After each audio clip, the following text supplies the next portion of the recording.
Hello guys, हमारे channel बडी anime explainer में आपका स्वागत है। बाकी सारी बातों को रखते हैं साइड पे, क्योंकि वो आप भी सुनने का शौक नहीं रखते और हम बोल के टाइम ही क्यों वेस्ट करें। हम बढ़ते हैं एपिसोड नंबर 15 पे, यानी 15 की एंडिंग पे। जब हम 16 पे बढ़ जाएंगे तो 15 की एंडिंग में हम देखते हैं ग्रैंड बाउट हो चुका है, सेनकू जीत चुका है। उसको एक्सेप्ट नहीं कर रहे थे, लेकिन सेनकू ने फिर भी बोला उसको कोई फ़र्क नहीं पड़ता है। एंड वो क्या है बोलता है कि अब जब मैं चीफ बन चुका हूँ, मुझे वाइन मिल चुकी है, यानी जिस चीज़ के लिए आए थे, एंड उसको वहाँ से विनेगर भी मिल चुका है।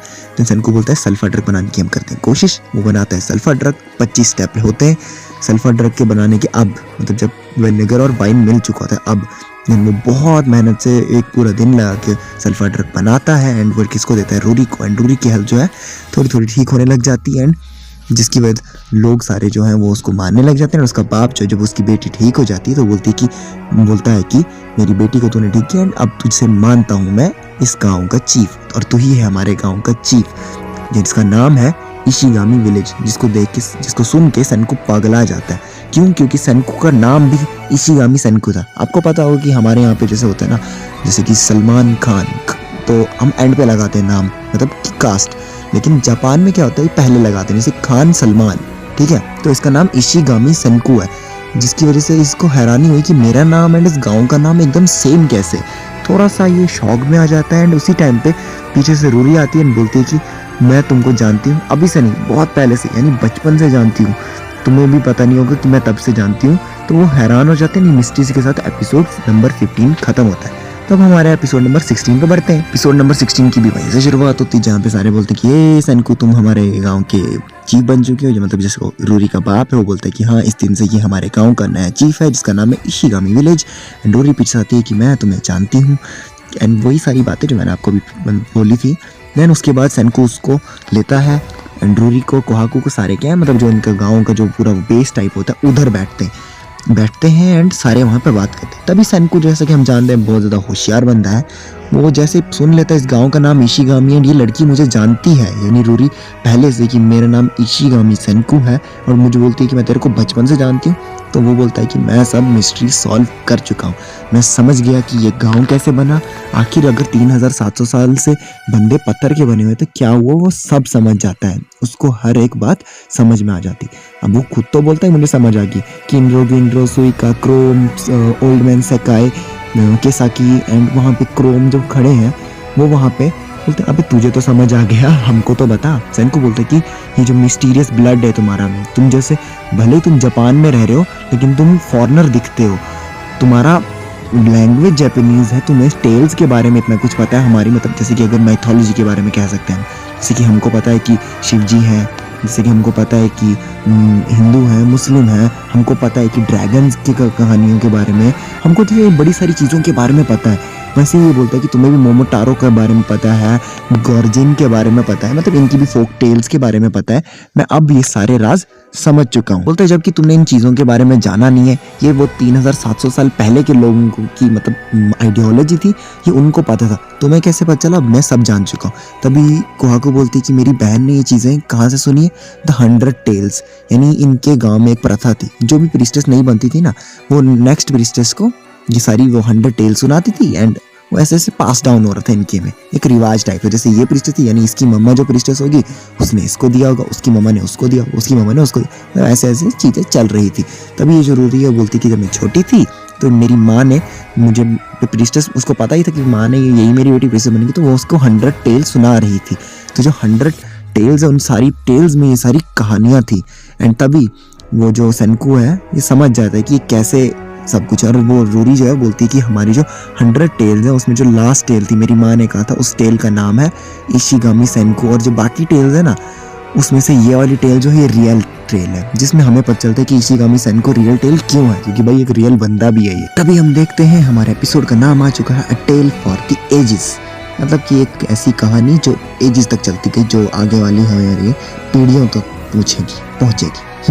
तो हम देखते हैं कि जरूरी है वो कहानी सुनाना स्टार्ट कर दी कि 100 टेल्स की लास्ट कहानी, जिसमें जो उसके हिसाब से रियल भी है, एंड वो कहानी एक बच्चे के बारे में। देन हम देखते हैं कि सेनकू का बचपन का रूप है, उस चांद को देख रहे हैं, बोलते हैं चांद तुम मुझे फॉलो क्यों कर रहे हो? एंड वो आगे थोड़ा थोड़ा मतलब करता है ना मस्करी टाइप, थोड़ा सा चलता है, पीछे मुड़ता है, चांद तुम मुझे भी फॉलो कर रहे हो, 10 मिलियन% तुम मुझे फॉलो कर रहे हो, कि तुम मुझे फॉलो क्यों कर रहे हो? तभी जो बच्चा होता है उसका बाप यानी सेनको का बाप वहाँ पे आता है और बोलता है कि चांद को शायद तुम पे प्यार है इसीलिए वो तुम्हें फॉलो कर रहे हैं, समझ गए ना। तभी सेनको बोलता है मैं कोई छोटा बच्चा नहीं हूँ, हाँ हूँ बच्चा, लेकिन मैं कुछ सच में उतना बेवकूफ़ नहीं हूँ जो तुम मुझे ऐसी कहानी बताओगे, क्रैप सुनाओगे और मैं बोलूँगा हाँ हाँ ठीक है चांद सच में मुझे प्यार करता है, मुझे जानना है कि इसके पीछे का साइंस। तभी वो बोलता है कि तुम एक प्री स्कूलर हो यार, मतलब अभी स्कूल तक नहीं गए हो, तो तुम्हें सच में जानना है इसके पीछे का साइंस। तभी सेनको बोलता है हाँ। तो वो बोलता है कि देखो चांद जो है वो बहुत बहुत ज़्यादा दूर है, इतना डिस्टेंस पे है कि तुम उसको देख, वो जहाँ पे भी तुम जाओगे तुम्हें लगेगा फॉलो कर रहा है, और सच में बहुत दूर है क्योंकि मैं भी एस्ट्रोनॉट का एग्ज़ाम फेल कर गया, इसीलिए इतना दूर है कि मैं फेल कर गया एग्ज़ाम। और इसलिए फेल कर गया क्योंकि मेरी स्विमिंग अच्छी नहीं है, मेरे को टांग में क्रैम्प आ गए, मेरे मसल्स अकड़ गए। तो सेनको का ऐसा वो बोलता है। असल में ये बाप है इसका और ये बेटा, दोनों बाप बेटे के बीच में बात चल रही है, जहाँ से पता चलता है कि इन दोनों के बीच में बहुत अच्छी बॉन्डिंग है, मतलब बहुत अच्छे बाप बेटे वाला रिलेशन है इन दोनों के बीच में।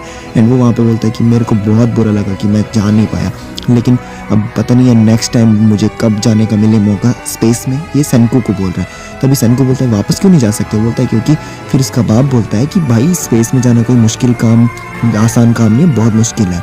एंड स्पेस में जाने के लिए आपको रिक्रूट होना पड़ेगा, मतलब आपको उनके सिलेक्शन से कंप्लीट होना पड़ेगा, और बहुत मुश्किल से होता है और बहुत टाइम बाद भी आता है। तभी हम देखते हैं कि हमको पता होगा कि सेनको जब बचपन में दिखाई थी झलक पहले भी, तो सेनको ने कहा था कि वो एक साइंटिस्ट बनना चाहता है, वो स्पेस में जाना चाहता है। तो यहीं से हमें पता चलता है कि उसका स्पेस में जाने का सपना कहाँ से है, पप्पा की मतलब सोच से। तभी हम देखते हैं कि वो स्पेस में जाने की कोशिशें करता है, हमें वो भी पता चलता है। एंड वहीं पे उसका जो बाप है वो बहुत बड़ा साइंटिस्ट है, यार एक प्रोफेसर टाइप है, हमें ये पता चलता है। और उसको जैक्स एस्ट्रोनॉट कैंडिडेट का सिलेक्शन मिल जाता है उसके बाप को, और उसको हायर किया जाता है। और उसका बाप भी हैरान हो जाता है कि भाई ये 10 साल में एक बार कभी हायर करते हैं, मुझे हायर किया इन्होंने एज अ कैंडिडेट, अब इसको सिर्फ इंटरव्यू जाके क्या करना है, सेलेक्ट करना है। तभी हम देखते हैं कि भाई सेनको जो है भाई वो अपने पापा के लिए, जैसा भी हम कहें सेनको जैसा भी है वो दूसरों के बारे में सोचता है। तो उसको पता है उसका पापा जो है क्या है, स्विमिंग नहीं कर सकते, तो वो क्या करता है अपने पाप को स्विमिंग कराने के लिए क्या करता है, वो डमी डॉल होती है ना जो, उसको उठा के लेके आ जाता है। एंड उसी डॉल को उठा के लेके आ जाते हैं। देखो होता है ना वो जूलॉजी के लैब्स में डमी डॉल्स जिसमें पूरे मसल्स के स्ट्रक्चर्स दिखे आ रहे होते हैं, वो उठा के लाया होता है। देन वो क्या करता है अपने दोस्त के ऊपर क्या कुछ इलेक्ट्रोमैग्नेटिक क्या बोलता है कि पल्सेस छोड़ता है जिससे हमारी बॉडी चलती है। आपको पता होगा कि अगर हमें अपना हाथ हिलाना है तो हमारे ब्रेन से क्या है इलेक्ट्रोमैग्नेटिक पल्स आती हैं जो हमें बताता है कि तुम्हें ये हाथ हिलाना है। तो सेनको क्या कर रहा है, वही चीज़ बना रहा होता है डमी डॉल की मदद से। वो जान रहा होता है कि कहाँ पे क्या है पल्सेस देनी है एंड वो कैसे चलेगा। तो अपने पापा के लिए एक वियर्ड सा सूट बनाता है जिससे उसका पापा क्या है सीख सके स्विमिंग। एंड वो अपने बाप को लगाता है एंड बोलता है ये लो तुम्हारा सूट, जाओ स्विमिंग करो। उसका बाप बोलता है क्या मैं इसमें सच में स्विमिंग कर पाऊंगा कि नहीं। सेनको बोलता है कोई बकवास मत करो, उसको सीधे पीछे से लात मारता है अपने बाप को और पानी में गिरता है। बोलता है ये सूट तुम्हें क्या करेगा, तैरने में मदद करेगा एज वेल एज तुम्हारे मसल जो है जो स्ट्रेच हो चुके हैं उन्हें खोलने में भी मदद करेगा। उसका बाप बोलता है अबे क्या मुझे मारना चाहते हैं, जैसे पानी में जाता है उसको शॉक लग जाता है। एंड तो क्या तू मुझे मारना चाहता है, पागल है क्या। सेनको बोलता है मैं तो तुम्हारी मदद कर रहा हूँ, जल्दी करो। तभी उसका बाप जो है पानी में जो अंदर होता है वो बहुत खुश हो जाता है क्योंकि उसका बेटा उसके बारे में सोचता है एंड मतलब उसका सपना पूरा करने के लिए उसने इतनी मेहनत की है। तभी हम देखते हैं कि वो स्विमिंग टेस्ट में क्या है पास हो जाता है। एंड वो क्या है उसके बाद में इंटरव्यू होता है और इंटरव्यू में वो बोलता है कि मेरे जो स्विमिंग का पीछे राज है वो क्या है एक ऐसा राज है। बाकी सारे लोग बोलते हैं क्या एक 5 साल मतलब 5th क्लास में पढ़ने वाले बच्चे ने तेरा सूट बनाया। वो बोलता है हाँ बनाया, लेकिन उसका कोई बोलते हैं फिर वो काम आया। बोलता है काम तो नहीं आया, लेकिन मेरे बेटे ने जो मेरे लिए डेडिकेशन दिखाई वही मेरे लिए बहुत थी, और उसी डेडिकेशन की मदद से मैंने स्विमिंग की एंड मैं आज इस इंटरव्यू में खड़ा हूँ और मैं अपना सपना पूरा कर पा रहा हूँ। यानी मेरा बेटा मेरे सपना पूरा करने में मदद कर रही, इससे बड़ी खुशी की बात नहीं है। और एस्ट्रोनॉट बनना मेरा सबसे बड़ा सपना भी है और मैं बहुत मेहनत करूँगा ताकि मैं अपना सपना पूरा कर सकूँ, ताकि मैं अपने बेटे को पे कर सकूँ, रीपे कर सकूँ, क्योंकि उसने इतनी मेहनत की। तभी हम देखते हैं कि 5 साल का टाइम बीत चुका है एंड जो इस मतलब स्पेस एजेंसी के लिए स्पेस में जा रहे थे उनका वो प्रोजेक्ट स्टार्ट हो रहा है क्योंकि बहुत टाइम लगता है स्पेस में जाने में। तो हम ये देखते हैं कि सेनको का पप्पा स्पेस में जाने के लिए रेडी है, वो सारे बोर्डिंग हो रहे हैं। उस टाइम पे न्यूज़ चैनल वाले भी उधर ही खड़े, वो बोल रहे हैं कि देखिए ये जा रहे हैं स्पेस में बंदे, ये वो मतलब न्यूज़ चैनल वाले बोल रहे हैं मतलब उस टाइम पे। तो सेनको का पाप पीछे से देखता है कि न्यूज़ चैनल वाला दौड़ के आ जाता है उसके पास। किसके पास, जब न्यूज़ चैनल वालों के पास। जैसे उनके पास आता है वहाँ पे वो लड़की बोलती है अरे आपका नाम तो इशिगामी ब्याकुआ है। वाह बहुत वियर्ड नेम होते हैं इनके, टंग ट्विस्ट हो जाती है पूरी।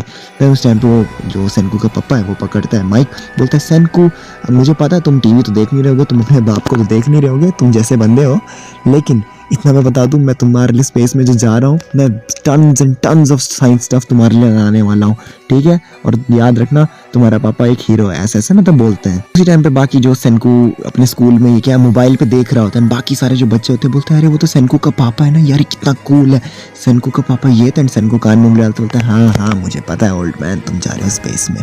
वैसे भी हम जानते हैं कि सेनकू को क्या है, कोई फर्क मतलब बहुत ज़्यादा वो केयरलेस भी नहीं कह सकते, बहुत ज़्यादा मतलब केयर फ्री बंदा है वो। हर एक चीज़ को वो नॉर्मल तरीके से टैकल करने की कोशिश करता है। तभी हम देखते हैं कि इसके पापा जो है वो स्पेस में मतलब वो शिप में बैठ चुके हैं, रॉकेट में, एंड स्पेस में जा रहे हैं, एंड रॉकेट करके उड़ रहा है। एंड ये कहानी जो है हमें सुनाई जाती है, किस कौन सुना रहा है, रूरी सुना रही है असल में, how the Ishigami village started. And ये उसकी मतलब इशिगामी विलेज के जो 100 टेल है वो क्या है। एंड सेन को बोलता है कि भाई अब आई तुम्हें समझ कि मैं क्या कहना चाहता हूँ। इशिगामी ब्याकुया यानी मेरा पप्पा वही था जिसने ये गांव स्टार्ट किया, और पहला जनरेशन इसकी गांव की जो है मेरे पापा ने ही स्टार्ट की। तभी हमें पता चलता है कि भाई असल में जो बंदे स्पेस में गए थे उसमें उसका पापा भी था, सेनकू का पापा। एंड सेनकू उस टाइम पे धरती पे ही था कमर। अब इसके बाद दिखाया जाता है वापस ये सारी चीज़ें जो है वापस दिखाई जाती है स्पेस में चली गई हैं। एंड हम देखते हैं कि वहाँ पे क्या हो रहा है, वो स्पेस में जो गए हैं सेनकू का पापा ही नहीं और भी बंदे, एंड वो डॉक कर रहे हैं। डॉक का मतलब जब आप कोई रॉकेट लेके जाते हो, अब रॉकेट जो है वो यहाँ से स्पेस तक तो चला जाएगा, बट वहाँ पे उसको एक स्टेबलाइज होना है, कहीं ना कहीं एक जगह रहना है। तो वहाँ पे क्या होता है, डॉकिंग करते हैं। डॉकिंग किसी एक सैटेलाइट से, यानी वहाँ पे एक परमानेंट एक सैटेलाइट होती है, उससे आपका और उनका डॉक करते हैं ताकि आप इससे उस सैटेलाइट में जा सकें। तभी हम देखते हैं कि जब वो सेनकू का बाप सैटेलाइट में जाते हैं, वहाँ पे जो बंदे होते हैं सैटेलाइट में वो बोलते हैं कि वेलकम, एंड सेनकू के बाप को बोलते हैं कि हमें आपसे मिलके बहुत खुशी हुई।